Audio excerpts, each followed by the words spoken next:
मुस्कान सोहराई मुस्कान गजरे में चितवन सो गजरे में चितवन सो सुखदास विकापिनो राधार मन हरि हो जय राधा रमण हरि हो जय राधा रमण हरि हो जय राधा रमण हरि हो जय राधा रमण हरि हो जय राधा रमण हरि हो जय राधा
कल की कथा में आप लोगों ने श्रवण किया।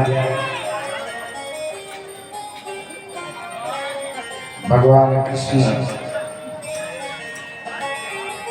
रुक्मिणी मैया के साथ विवाह किया।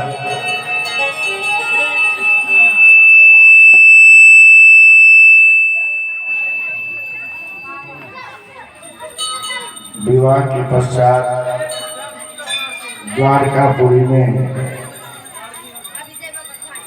अमन चैन से रहने लगे। सोचा अब सारे दुश्मन समाप्त हो गए, अब सुख और शांति मिलेगा। लेकिन एक बात ध्यान रखना, जो व्यक्ति ज्यादा बढ़ता है, जो व्यक्ति जीवन में बहुत ज्यादा प्रगति करता है, उसके शत्रु भी अकारण बन जाता है। सोचोगे मैंने तो किसी से कुछ लिया नहीं, किसी से लड़ाई झगड़ा किया नहीं, हम तो सुख दुख अपने घर में बिताते हैं, मेहनत की रोटी खाते हैं, किसी से छल प्रपंच करते नहीं, तो फिर मेरा दुश्मन कौन होगा? लेकिन ऐसा नहीं होता। ईर्ष्या जो है वह दुश्मनी पैदा कर देता है। आप जीवन में तरक्की किया, आपने सुंदर मकान बना लिया, तो पड़ोसी की ईर्ष्या हो गया कि ये सुंदर मकान बना लिया। आप धन दौलत से ऊपर उठ गए, पड़ोसी को ईर्ष्या हुआ, ये धन संपत्ति का मालिक बन गया, तो अकारण दुश्मनी भी पैदा होता है। आचार्य सुखदेव जी परीक्षित से कह रहे हैं कि परीक्षित, जीवन में सदैव सावधानियां पूर्वक रहने की आवश्यकता है। हमेशा जीवन में सावधानी रखो। जब दुख हो जाए तो ज्यादा घबराओ मत।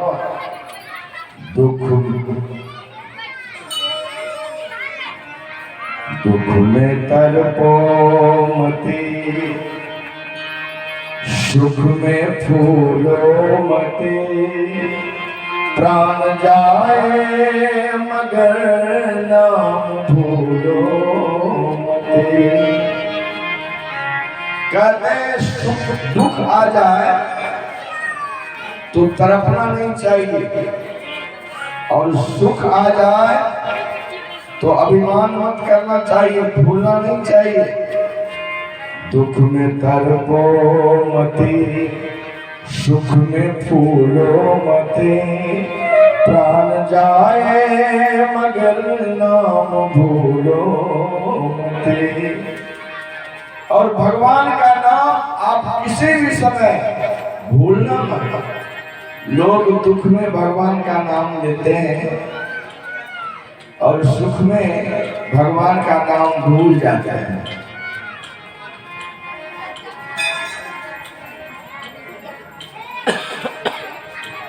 आचार्य सुखदेव जी कहते हैं कि दोनों ही अवस्था में, चाहे अनुकूल परिस्थिति हो या प्रतिकूल परिस्थिति हो, भगवान का नाम हमेशा लेना चाहिए, हमेशा स्मरण करना चाहिए, हमेशा पूजा पाठ करना चाहिए। मन में कभी घबराना नहीं चाहिए कि हम प्रभु का भजन कर रहे हैं और हमको सुख नहीं मिल रहा, ऐसा हो नहीं सकता। भगवान का नाम सुख न दे, ऐसा हो ही नहीं सकता। इसलिए नाम भगवान का कभी मत भूला कर। मुरली वाले को मन में रिझाते चलो, कृष्ण गोविंद गोपाल गाते चलो।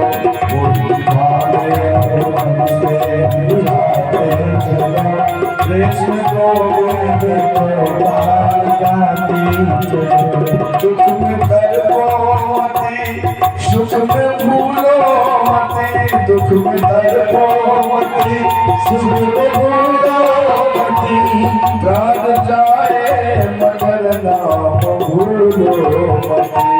मुरली वाले को मन से रिझाते चलो, कृष्ण गोविंद गोपाल गाते चलो। कृष्ण गोविंद गोपाल गाते चलो, कृष्ण गोविंद गोपाल गाते चलो। हमेशा गोविंद का नाम याद रखना चाहिए। आप भगवान कृष्ण को देखो, वो कभी भी दुख से घबराते नहीं हैं। भगवान कृष्ण का जन्म जेल के अंदर हुआ, फिर भी कन्हैया नहीं घबराया। आधा घंटा मां के समीप रहे, फिर यशोदा मैया के पास चले गए। कोई घबराहट नहीं। जन्म लेते ही कंस उनको मारने का बहुत प्रयोजन किया, पुतना राक्षस को भेजा, फिर भी कन्हैया नहीं घबराए। अघासुर, बकासुर, व्योमासुर, अरिष्टासुर को भेजा, कन्हैया नहीं घबराए। सबसे मुकाबला किया उन्होंने डट कर। तो आपको दुश्मनों से मुकाबला करना पड़ेगा। घबराने से काम नहीं चलेगा, चिंतित होने से काम नहीं चलेगा।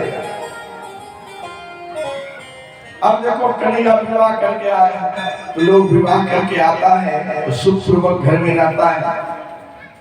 कन्हैया रुक्मिणी से विवाह करके घर आए, कुछ दिन रहे, माता रुक्मिणी गर्भवती हुई। और जब उनका प्रसव पीड़ा होने लगा, प्रसूति गृह में गए तो एक बालक का जन्म लिया। और उस प्रसूति गिरी से ही सम्रासुर का नाम एक राक्षस था। वह प्रसूति गिरी से ही उस बालक को उठाया और उठा करके आकाश मार्ग में चला गया और समुद्र में गिरा दिया उस बच्चे को।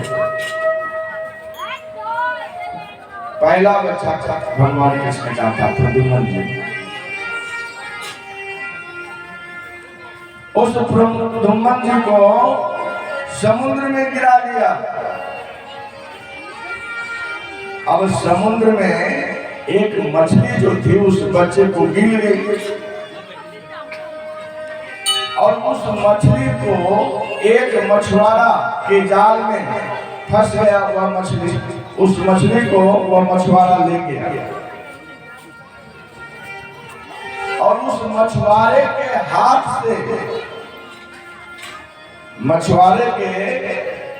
से फिर सम्रासुर के घर बिकने के लिए वो मछली चली गई। तो सम्रासुर के गृह में एक नौकरानी रहते थे जिसका नाम है विद्यावती। वह मछली को काटा। जब मछली को काटा तो मछली के पेट से एक सबूत बच्चा निकला, सुंदर बालक। वह बालक जब निकला तो विद्यावती मालिक से कहती है कि सरकार, इस मछली के पेट से एक बालक निकला है। सम्रासुर ने कहा तुम ले जाओ उसे अपना लालन पालन करो। अब विद्यावती नौकरानी थी, सुंदर बालक उसको मिल गया। उस बालक को लालन पालन करने लगे। तब नारद जी ने विद्यावती के कान में कहा कि देख, ये तुम्हारे गोद में जो बच्चा है जिसे तुम लालन पालन कर रही है, जानते हो ये कौन है? यह बालक तुम्हारा पति है।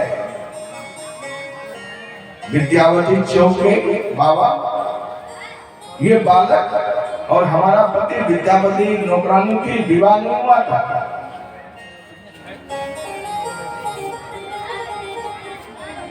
तब नारद जी ने उसे याद दिलाया, सुन कि जब भगवान कृष्ण तपस्या कर रहे थे तो तुम्हारा पति काम जगाया था भोलेनाथ को, और भोलेनाथ ने तुम्हारे पति को तीसरे नेत्र से जला दिया। तो तुम रोटी बिलखती गई थी और भगवान शंकर से निवेदन किया था कि भोलेनाथ अब मैं कैसे जीऊंगी, पति के बगैर मैं अनाथ हो गई हूँ, मैं पति के बगैर कैसे जीऊंगी, मुझे पति चाहिए। तब शंकर भगवान ने तुम्हें आशीर्वाद दिया, देवी तुम्हारा पति मरा नहीं है, अनंत हो गया है, बिना शरीर का हो गया है। कहा नहीं, हमें शरीर चाहिए। तो कहा प्रतीक्षा करो, जब भगवान अवतार लेंगे, जब जगुवंश कृष्ण अवतारा, कृष्ण अवतारा हुई है महामहिभारा। जब जगुवंश कृष्ण अवतारा, कृष्ण अवतारा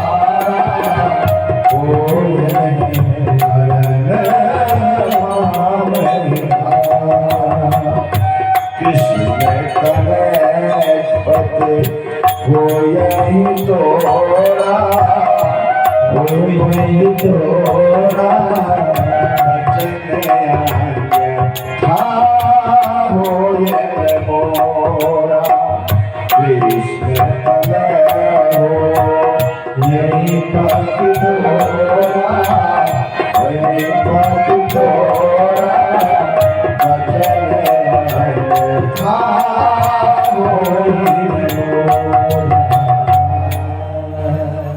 तब शंकर भगवान ने कहा कि रति चिंता मत करो, जब द्वापर युग में कृष्ण अवतार होगा तो कृष्ण का तनय, कृष्ण का बेटा तुम्हारा पति होगा।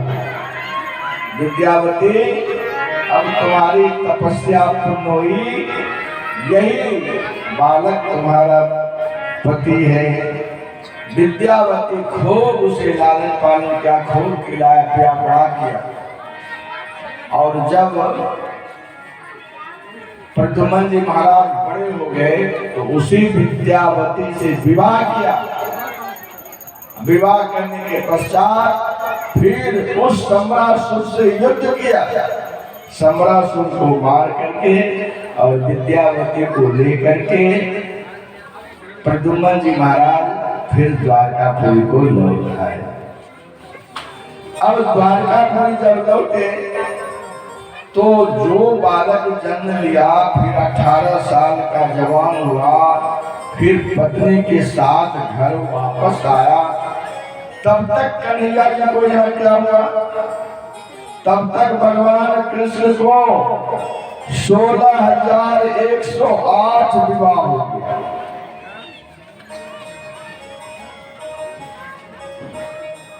16,108। अब लोग कहते हैं कि भगवान कृष्ण को 16,108 पत्नी कैसे हो गया? कथा के रहस्य को जानता नहीं। आज सुनो, भगवान कृष्ण का पहला विवाह हुआ रुक्मिणी जी से, एक विवाह हो गया। अब बीच में जो इतने विवाह हुए 16,107 वो कैसे हो गया?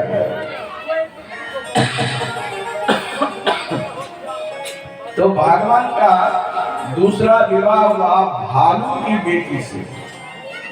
आज पता लग रहा है कि कहीं भालू की बेटी से भगवान कृष्ण विवाह करेंगे। हाँ हुआ है। ये भालू कौन है? भालू है जामवंत जी।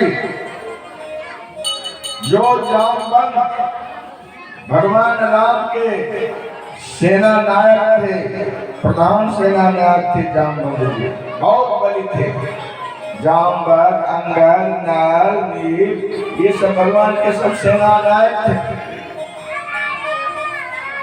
तो वो जामवंत की बेटी थी, जामवंत उससे विवाह हुआ। महाराज परीक्षित ने पूछा, महाराज गुरुदेव हमें बताइए कि जामवंत एक भालू उनकी बेटी से कैसे विवाह हुआ? तब आचार्य सुखदेव जी बताते हैं, कहते हैं सुखदेव जी देखो, द्वारकापुर के एक राजा थे सत्राजित। वह सत्राजित के गले में श्यामंतक नाम का मणि था। श्यामंतक मणि में गुण क्या था? वह 8 भार सोना रोज देता था। 8 भार सोना, भरी मत समझना, 25 किलो का एक भार होता है। और 8 भार हो गया 200 किलो, यानी 2 क्विंटल रोज वह मणि सोना देता था, पैदा करता था। वह सत्राजित गले में पहन करके आया तो भगवान कृष्ण ने सत्राजित से पूछा कि सत्राजित, ये जो तुम गले में मणि पहनते हुए बड़ा ही चमकदार है, बहुत प्रकाशमान है, इसकी विशेषता क्या? क्या ये 2 क्विंटल रोज सोना देता? कहा तुम कितने परिवार हो? सत्राजित ने कहा एक हम हैं, एक हमारी पत्नी है, एक हमारा भाई है प्रसेनजीत, और एक छोटी बेटी है। का तो कुल मिलाकर 3.5 आदमी हो। और ये 3.5 आदमी में इतना सोना जो जमा करते हो, उससे क्या फायदा? तुम एक काम करो, तुम हमारे खजाने में इस मणि को जमा कर दो, इससे जो सोना होगा ना, हम जनता की सेवा में लगा देंगे, प्रजा की भलाई में ये सोना हम लगा देंगे। सत्यराज ने कहा कि नहीं महाराज, हम ऐसा नहीं कर सकते, नहीं दे सकते। कृष्ण भगवान ने कहा कोई बात नहीं, ये तुम्हारी मर्जी है, ये तुम्हारा चीज है, तुम्हारी संपत्ति है, हम जबरदस्ती क्यों करें, तुम्हारा देने की इच्छा नहीं है मत दो, लेकिन हम तो प्रजा की भलाई के लिए कह रहे थे, कोई बात नहीं। अब सत्यराजी चला गया, उसका भाई था, छोटा भाई प्रसेनजीत था। वो प्रसेनजीत क्या करता है कि एक दिन उस मणि को पहन कर करके और शिकार खेलने के लिए जंगल चला जाता है। शिकार खेलने के लिए जब जंगल गया तो उस प्रसेनजीत को एक सिंह ने मार दिया और सिंह उस मणि को लेकर के जा रहा था। इतने में जामवंत भालू आ गया। भालू देखा कृष्ण के, भालू देखा कि सिंह के हाथ में बहुत सुंदर चमकता हुआ मणि है, सोचा कि हम अपने बेटी को खेलने के लिए, बच्चे को खेलने के लिए मणि ले लेते हैं। तो सिंह को मार करके और उस मणि को भालू ले लिया और भालू ले गया अपने घर, अपने बेटी जामवंती को खेलने के लिए ले गया। अब इधर सत्यराजीत सोचने लगा कि मेरे भाई को कौन मारा, किसने मेरे भाई को मार करके मणि के लोभ से मणि छीन लिया, कैसे पता लगाऊं, क्या करना। तब सत्यराजीत के मन में पाप आ गया, ओहो कल ही कन्हैया की नजर इस मणि पर थी, कन्हैया ने हमसे मणि मांगा था, मणि नहीं लिया था, हो सकता है उसी ने कन्हैया ने हमारे भाई प्रसेनजीत को मार करके इसे मणि तक मणि छीन लिया। अब महाराज ये कामों काम बात फैल गई। कन्हैया सोचने लगे कि देखो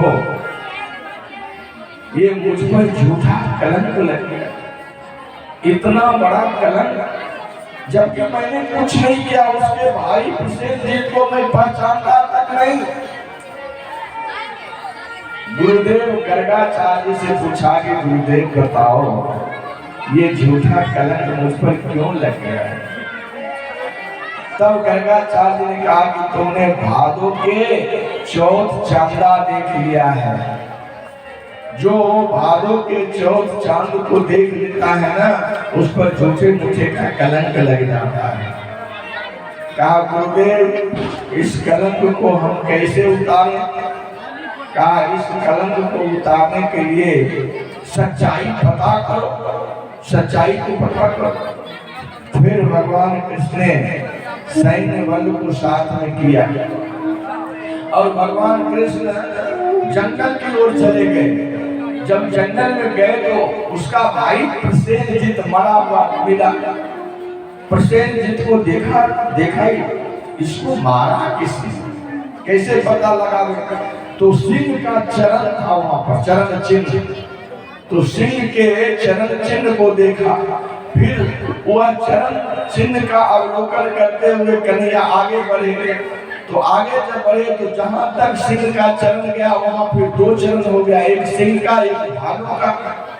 अब वहां सिंह मरा हुआ है, अब सिंह को किसने मारा। तो फिर भालू का चरण अनुसरण करते हुए कन्हैया आगे बढ़े।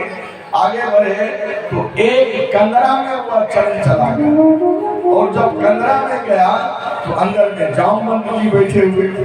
जामवंत ने देखा किसी को आते हुए कन्हैया को, तो ललकारा, अरे कौन हो, कौन मेरे मंदिर में प्रवेश कर रहा है। जामवंत जी ललकारा और जैसे ही कन्हैया के पास आई, कन्हैया से युद्ध शुरू हो गया। युद्ध जब शुरू हो गया, महाराज रात दिन 28 दिनों तक युद्ध चलती रही और जामवंत का नस नस ढीला हो गया। जब बेचारा थक गया जामवंत, तब लड़ाई छोड़ दिया और हाथ जोड़ कर कहा बस बस करो, बस बस अब हो गया, अब मुझे क्षमा करें, मैं पहचान गया आप कौन हो, मैं पहचान गया आप कौन हो। तो कन्हैया ने कहा तुम पहचान गए मैं कौन हूँ। कहा आप हमारे साक्षात भगवान राम हैं। जामवंत ने कहा कि आप साक्षात हमारे भगवान राम। हुआ ऐसा कि जब जामवंत लंका पर विजय प्राप्त करके भगवान राम आए तो जामवंत के बाहों में खुजली हो रही थी। पहलवान लड़ते लड़ते जब बैठ जाता है ना तो उसका अंग अंग दुखने लगता है। तो जामवंत बड़ा बली था, तो जामवंत का अंग अंग में खुजली हो रहा था। तो जामवंत कहा कन्हैया भगवान राम से कि प्रभु हमारी इच्छा युद्ध करने की हो रही है। कहा तुम किससे युद्ध करोगे? तो जामवंत ने कहा सरकार मैं आप ही से युद्ध करना चाहता हूं। भगवान राम ने कहा हम मालिक तुम सेवक, और सेवक और मालिक को युद्ध अच्छा नहीं दिखता है। कहा नहीं महाराज, हमने रावण की लड़ाई में देखा सारी सेनाएं के साथ मैंने युद्ध किया, हमसे लड़ने वाला कोई योद्धा नहीं था। रावण को मारने वाला कितना शक्ति है उसमें, इस बल को मैं देखना चाहता हूँ, इसलिए सरकार आप हमसे युद्ध करो। तो भगवान राम ने कहा कि देख अभी तो हम तुमसे युद्ध नहीं करेंगे क्योंकि अभी मर्यादा में हम हैं, एक मालिक सेवक के साथ युद्ध नहीं कर सकता। हाँ कृष्णा अवतार में हम तुमसे युद्ध करके तुम्हारी हौसला पूरा करते हैं। कृष्णा अवतार आज वही कृष्णा अवतार में जामवंत मांग में रह रहा था, पहाड़ के कंदरे में रह रहा था। द्वारका जब द्वापर युग आया तब भगवान कृष्ण से भेंट हुई और युद्ध हुआ। उसी समय जामवंत कह दिया सरकार अब मैं समझ गया आप मेरे साक्षात राम हैं। तब भगवान ने आशीर्वाद दिया उसे। भगवान जाने लगे तो जामवंत ने कहा कि कन्हैया आप ऐसे कैसे जाओगे? ये हमारी बेटी जामवंती है ना, इस जामवंती को भी तुम अपना पत्नी बना लो। मैं तुम्हारे जैसा पति कहाँ ढूंढूंगा? बस जामवंती के हाथ में वह सैमंतिक मणि दे दिया और वह मणि सैमंतिक दे करके जामवंती का हाथ भगवान कृष्ण के हाथ में दे दिया। भगवान कृष्ण विवाह करके चले आए। ऐसे हुआ जामवंती जी से विवाह। तो ये दूसरा विवाह हुआ। और जैसे सैमंतिक मणि लेकर करके आए भगवान कृष्ण तो सत्राजित को वापस कर दिया। लो सत्राजित तुम अपना मणि लो, तुम्हारे भाई तुम्हारा सिंह और तुम मुझे बदनाम कर रहे थे, मुझ पर कलंक दे रहे थे। अब सत्राजित बड़ा लज्जित हुआ, मणि तो पाया लेकिन बड़ा लज्जित हुआ। तब सत्राजित ने सोचा कि अब हम कन्हैया से कैसे मिले, हम कन्हैया की क्या सेवा करें। तो कहा कन्हैया एक काम करो, ये तो मणि तुम हमको दिया लेकिन मणि के बदले में हमारी बेटी है जिसका नाम है सत्यभामा, तुम सत्यभामा को अपना पत्नी के रूप में स्वीकार कर लो। सो सरकार वो सत्यभामा को भगवान कन्हैया के हाथ में दे दिया। तीसरा विवाह सत्यभामा के साथ हो गया। बोलिए बालकृष्ण लाल की जय, सत्यभामा महारानी की जय। और इस तरह से अब कितने विवाह हो गए आप लोग गिनती करते जाना, हम कथा सुनाते जाना। 3 विवाह और हो गए। जामवंती से हुआ, उसके बाद जामवंती के बाद फिर सत्राजित की बेटी सत्यभामा थे, उससे हो गया। तो ये हो गया तीसरा विवाह। और चौथा विवाह जो है, यह चौथा विवाह एक कन्या थी, सूर्य की पुत्री। सूर्य की पुत्री कौन है? सूर्य की पुत्री है यमुना महारानी। तो यमुना महारानी कालिंदी के तट पर बैठ करके और बिल्कुल काली कलुटी थी देखने में यमुना महारानी। लेकिन कहते हैं कि जिसका जैसा भाव रहता है ना, भगवान उसको गले लगा लेते हैं। सो कालिंदी के मन में आया कि मैं भगवान कृष्ण से विवाह करना चाहती हूँ। सो वह तट पर बैठ करके तपस्या कर रहे थे। अर्जुन जी रथ पर सवार होकर करके और कालिंदी के तट पर गुजर रहे थे, तो देखा तट पर एक तपस्विनी तप कर रही है। तो भगवान कृष्ण ने कहा कि अर्जुन जरा देखो कि ये तपस्विनी कौन है। अर्जुन गया और परिचय उससे पूछा, तो कहा मैं सूर्य की पुत्री हूँ कालिंदी, और मैं भगवान कृष्ण से विवाह करने के हेतु तप कर रही हूँ। अर्जुन ने कहा ये तो कन्हैया आए हुए थे। बस तुरंत कालिंदी उठी, भगवान कृष्ण के चरणों में पड़ी, कहा सरकार आप मुझे अंगीकार करें। तो ये चौथा विवाह जो है, ये चौथा विवाह कालिंदी से हो गया। 4 विवाह हो गए। अब 5वां विवाह जो है, एक मित्र वृंदा नाम के थे। मित्र वृंदा नाम की कन्या से 5वां विवाह हो गया। 6ठा विवाह एक नग्नजीत नाम के राजा था। बड़ा वीर था नग्नजीत राजा। तो नग्नजीत ने ये मन में सोचा था कि वो बड़े पराक्रमी बैल रखते थे, 7 बैल,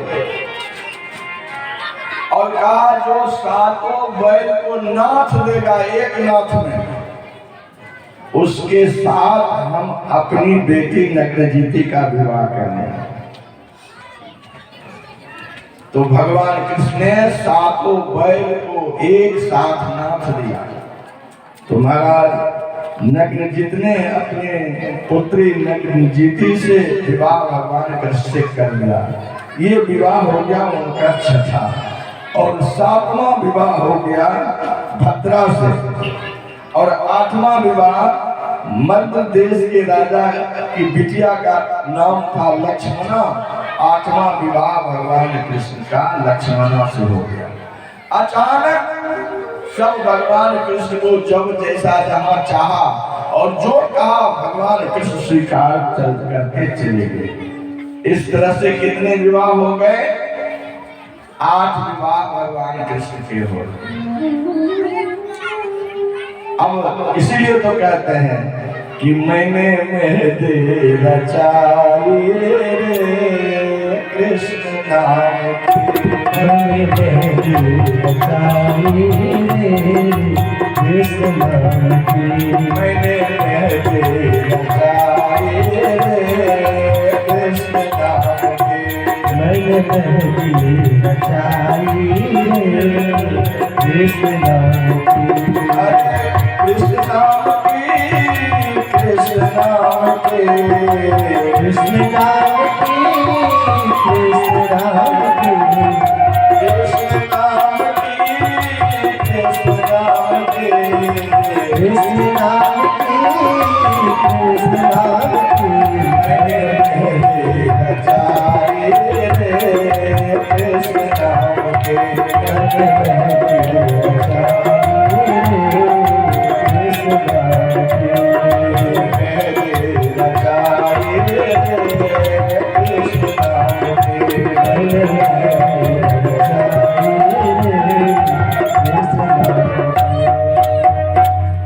देखिए भगवान कृष्ण को जो चाहने वाले हैं ना, भगवान कृष्ण का कहना है कि जो जिस भाव से मुझे पुकारेगा हम उसी भाव से उसका हो जाएगा। भगवान से तुम रिश्ता बनाओ। रिश्ता क्यों बनाओगे? क्योंकि रिश्ता का डोर जो होता है ना, वो बड़ा मजबूत होता है। रिश्ते में आदमी बन जाता है तो बार बार याद आता है। तो कन्हैया के साथ एक रिश्ता जोड़ो। अगर तुम्हें लगता है कि कन्हैया हमारे लाला है तो तुम उसे बेटा बना लो, लाला बना लो। अगर तुम्हें भाई जैसा लगता है तो कन्हैया को भाई बना लो। अगर पति जैसा लगता है तो कन्हैया को पति बना लो, अगर मित्र जैसा लगता है तो कन्हैया को मित्र बना लो, लेकिन कोई न कोई रिश्ता कन्हैया के साथ जोड़ो। और ये सारे विवाह जो हुए हैं वो सब कन्हैया से रिश्ता जोड़ा है, पति के रूप में देखा है और इसीलिए उसे मिले। अब ये 16,100 ये विवाह कैसे हुआ? ये तो 8 विवाह इस तरह से हुआ और कन्हैया का कुल विवाह हुआ है 16,108। तो 16,100 कैसे हुआ?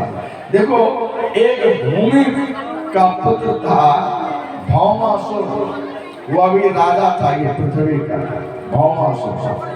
तो भौमासुर बड़ा ही आतताई राजा था। भौमासुर ने मन में संकल्प लिया था कि हम 20,000 राजकुमारी को जमा करेंगे, तब एक साथ हम 20,000 राजकुमारी से एक साथ विवाह करेंगे। तो वह क्या करता था कि बड़े बड़े राजाओं से युद्ध करता था, राजाओं से युद्ध करके और राजकुमारी को छीन कर करके लूट करके ले जाता था और अपने कारागृह में बंद करके चला जाता था। इस तरह से 16,100 लड़की उसके कारागृह में बंद हो गया। ये धीरे धीरे धीरे धीरे सभी राजा आतंकित हो गए, उस दुष्ट से परेशान हो गए। तो एक राजा ने जा करके भगवान कृष्ण के निवेदन किया द्वारकापुरी में जाकर के कि प्रभु, एक राजा है जिसका नाम है भौमासुर, वह मुझे बहुत सताता है। अब ये तो पृथ्वी का राजा था और भगवान की द्वारकापुरी थी समुद्र के तलहट में, समुद्र के बीच में कन्हैया रहते हैं। तो द्वारकापुरी में जाकर के वो राजा ने गुहार लगाया कि प्रभु, ये बहुत अत्याचार कर रहा है, इसे छुटकारा देना।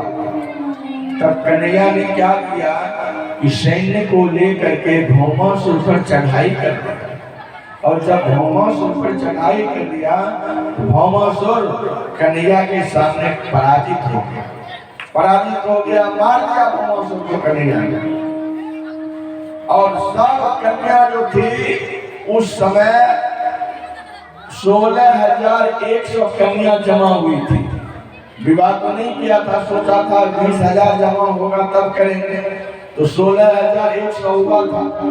तो वह 16,100 को भगवान कृष्ण ने आजाद कर दिया और कन्हैया ने कहा कि राजकुमारी, अब आप लोग स्वतंत्र हैं, अब आप अपने अपने राजमहल में अपने अपने पिता के गृह चली जाओ।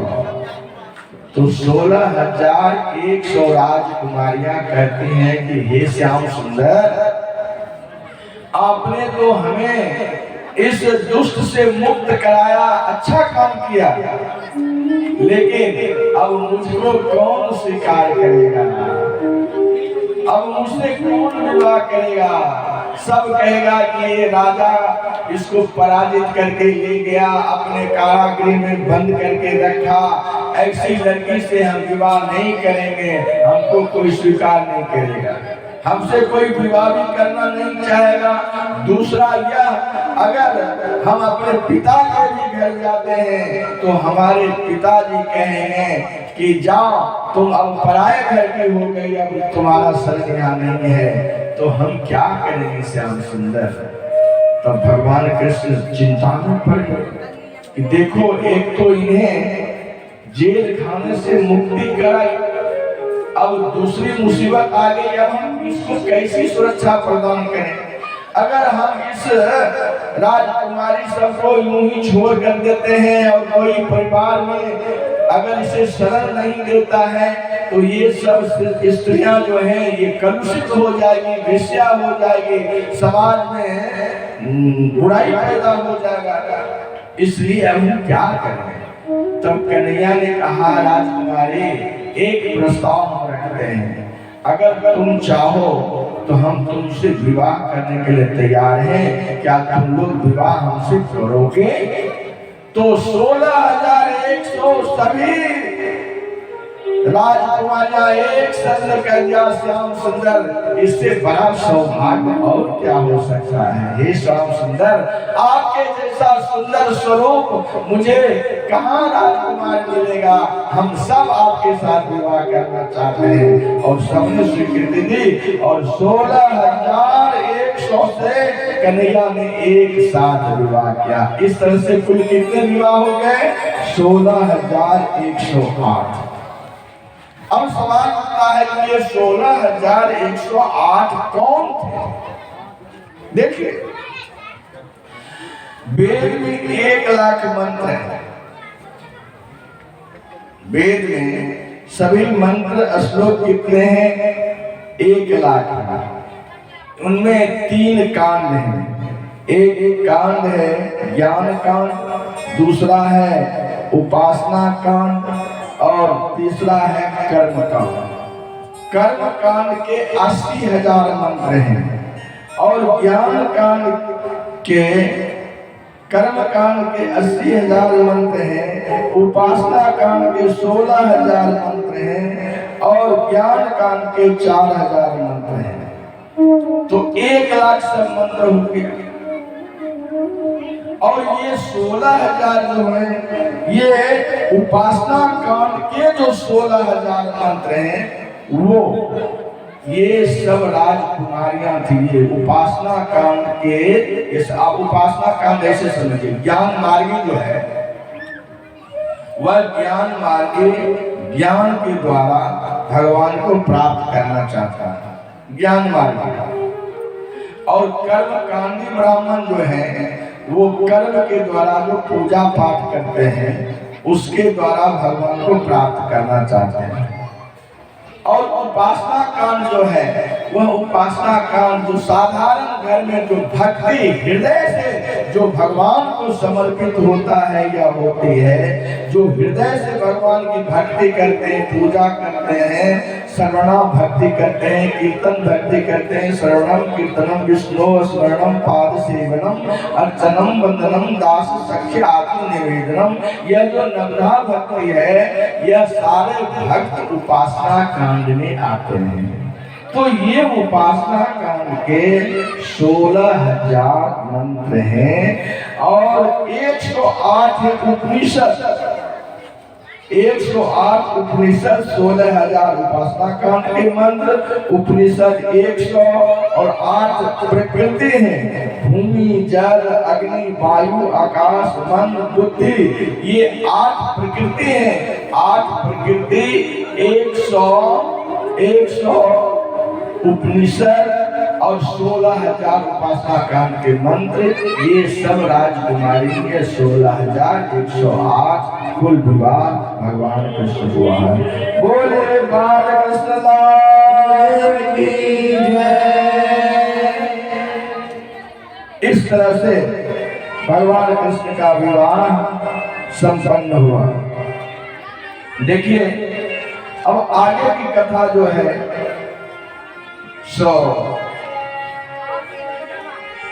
एक भजन के बाद सुनाया जाएगा। छीन लिया, अब अपना मन भगवान कृष्ण के चरणों में समर्पित करें।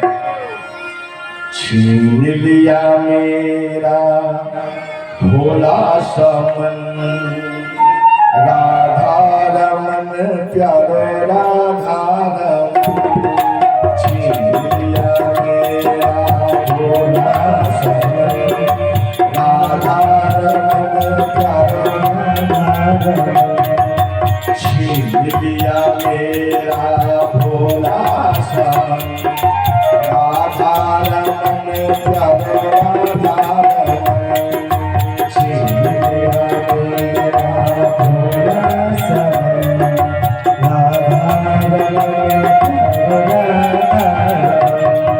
राधा रमन प्यारो राधा रमन, राधा रमन प्यारो राधा रमन, राधा रमन प्यारो राधा रमन, राधा रमन प्यारो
एक लीला और भगवान कृष्ण करते हैं, जरा ध्यान दीजिए।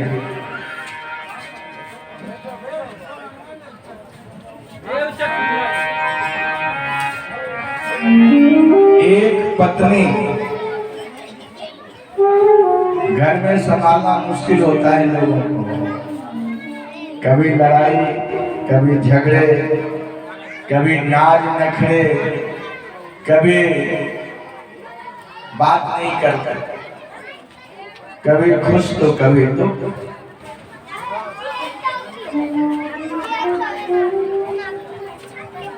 और शंकर भगवान ने कहा, देख पार्वती, ये गृहस्थी जीवन जो है वह पति पत्नी गृहस्थ रूपी गाड़ी के दो पहिए हैं, और दो पहिया में एक भी कमजोर हो जाएगा तो वो गृहस्थी की गाड़ी नहीं चल सकती है। दोनों पति पत्नी में सदैव प्रेम होना चाहिए, प्रेम, प्रगाढ़ प्रेम होना चाहिए, तब गृहस्थ की गाड़ी चलती है। तो एक पत्नी भी गृहस्थ की गाड़ी ठीक ढंग से नहीं चला पा रहे हैं लोग, और जिनको 16,108 हो गए, उनकी क्या दशा होगी। सो भगवान कृष्ण द्वारकापुर के राजा थे, सब महारानी के लिए 16,108 के लिए अपना अपना अपना अपना घर सब बना दिया। और कन्हैया सबको खुश रख रहे हैं, सबको खुश रखने का प्रयास कर रहे हैं, फिर भी एक कोप भी बनाया था कि अगर किसी को रूठना हो, किसी को क्रोध करना हो, किसी को कुछ कहनी हो, किसी के मन में दुख हो, तो अपना वो कोप भवन में चली जाती थी। तो कोप भवन में जाने का मतलब था कि इन्हें कुछ आवश्यकता है, तो कन्हैया पूर्ति करते थे। लेकिन सबको किसी न किसी रूप में रूठते बोसते देखा, लेकिन रुक्मिणी महारानी जो पहली पत्नी थी, वह रुक्मिणी महारानी आज तक एक बार भी भगवान कृष्ण से नहीं रूठी थी, और कभी उनके चेहरे पर शिकन नहीं आया था, कभी कोई कन्या से शिकायत नहीं किया था। एक दिन भगवान कृष्ण के मन में आ गया कि मैं क्या करूं, ये रुक्मिणी जी जो है इनको कभी रूठते हुए मैंने देखा नहीं, क्रोध करते हुए मैंने देखा नहीं। देखो आज रुक्मिणी की कथा से यह सीख मिलती है कि अपने पति के साथ जीवन में कभी क्रोध नहीं करना चाहिए। ध्यान से इस कथा को श्रवण कीजिए। रुक्मिणी जी जीवन में कभी क्रोध नहीं किया, तो कन्हैया ने सोचा कि एक बार जरा रुक्मिणी को क्रोध के रूप में देखते कि रुक्मिणी का क्रोध कैसा होता है। जीवन भर ये हंसती रहती है, सुख में भी दुख में भी सदैव एक रंग एक संग। तो आज कन्हैया देखा कि रुक्मिणी में कोई परिवर्तन नहीं हो रहा, जरा हम भी परिवर्तन करके देखें। आज कन्हैया मन में विचार करके और चुपचाप बैठ गए, कुछ बोलते ही नहीं, और टुकुर टुकुर रुक्मिणी जी को देख रहे। तो रुक्मिणी जी पंखा झलने लगी। श्याम सुंदर क्या बात है, कुछ बोलते नहीं। फिर भी उन्होंने कुछ नहीं बोला। एक जल पानी, एक गिलास जल ले आई और कहा श्याम सुंदर जल पी लो। आज कन्हैया जल भी नहीं पिया, कुछ बोला भी नहीं। तब रुक्मिणी हाथ जोड़ करके कहते हैं कि स्वामी मुझसे कुछ त्रुटि हुई है, कुछ भूल हुई है, कुछ गलती हुई है, आप कुछ बोलते क्यों नहीं है मुझसे।